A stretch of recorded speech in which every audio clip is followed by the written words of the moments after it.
Hey there, kids! If you like drawing flowers but tend to have them look the same way, then check out this tutorial video. It turns out that if you fill a whole sheet of paper with them in an organized way, you'll be creating art like that which Mary Blair created years ago for a little company called Disney. She had a storied career there and is a fascinating artist to learn more about.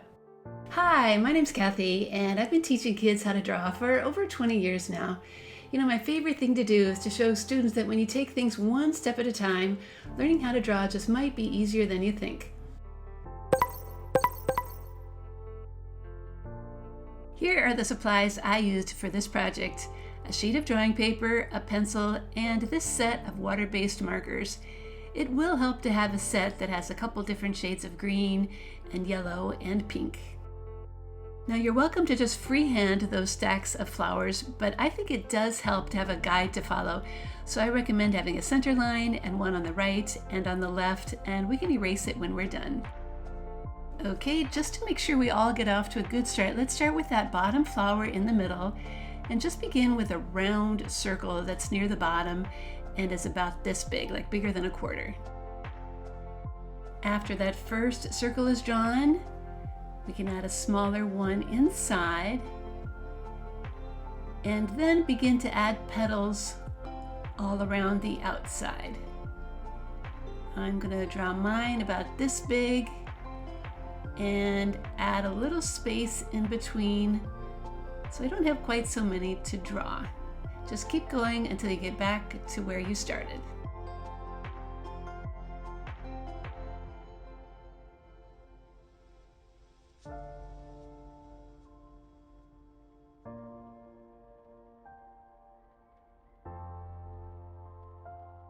Let's move up now to start another flower. We can begin with another large circle that's centered on that line.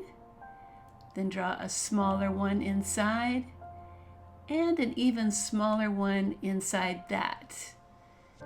Then to add a little different element, let's add some lines inside that outer ring just to kind of divide things up a little more.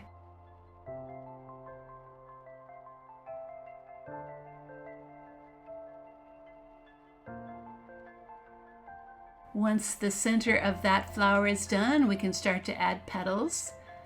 I'm going to draw these a little bit bigger than the ones below, and I'm still spreading them out.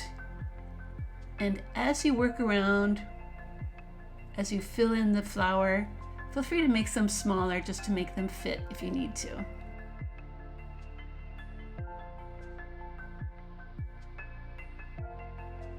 Now that we have our first two flowers drawn, let's connect them with a stem and some leaves on either side.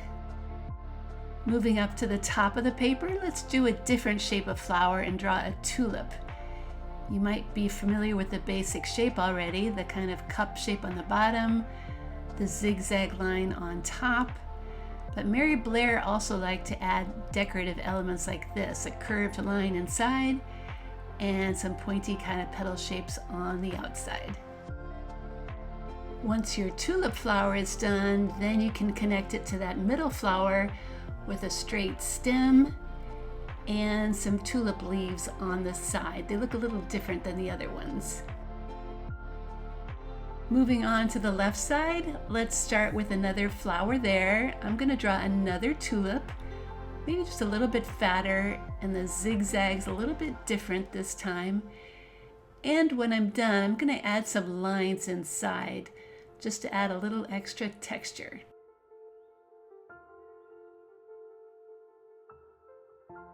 A stem gets added underneath that tulip. It can just be straight lines going all the way down.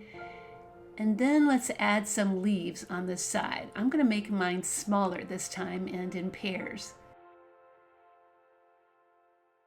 Now this side is going to have just two flowers, so let's move all the way up to the top to start the center of that one. Draw a large circle on that line and a smaller one inside. And then when you're done, divide up that ring with some lines just to make things a little more interesting.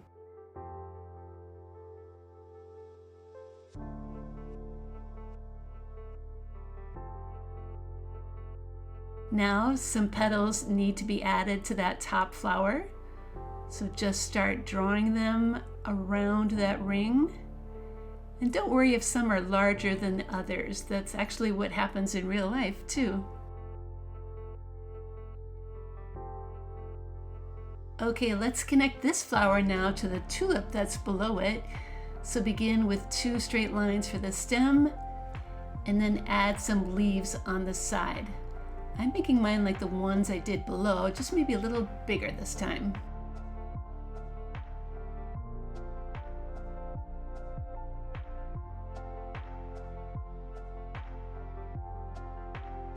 Now that right side is going to have 3 flowers, so let's start with the one that's near the bottom. Draw the circle and add the petals going around the outside. And it's fine if some of them go off the paper. Moving up, I'm going to draw another flower that's similar to the others, just a little different proportion. So I'm beginning with that circle and another circle inside to make the ring. But this time I'm going to add small petals going all around the outside. When you're done with that middle flower, then connect it to the one below with a stem and draw some leaves on the side of that too. Okay, that last flower on top now begins like the others with a large circle and a smaller one inside to make that ring. And then begin adding petals all around the outside. Just make sure those petals are large enough that you can come back and add another petal line shape inside. That'll give you the option of filling those in with a different color when you're done, if you'd like.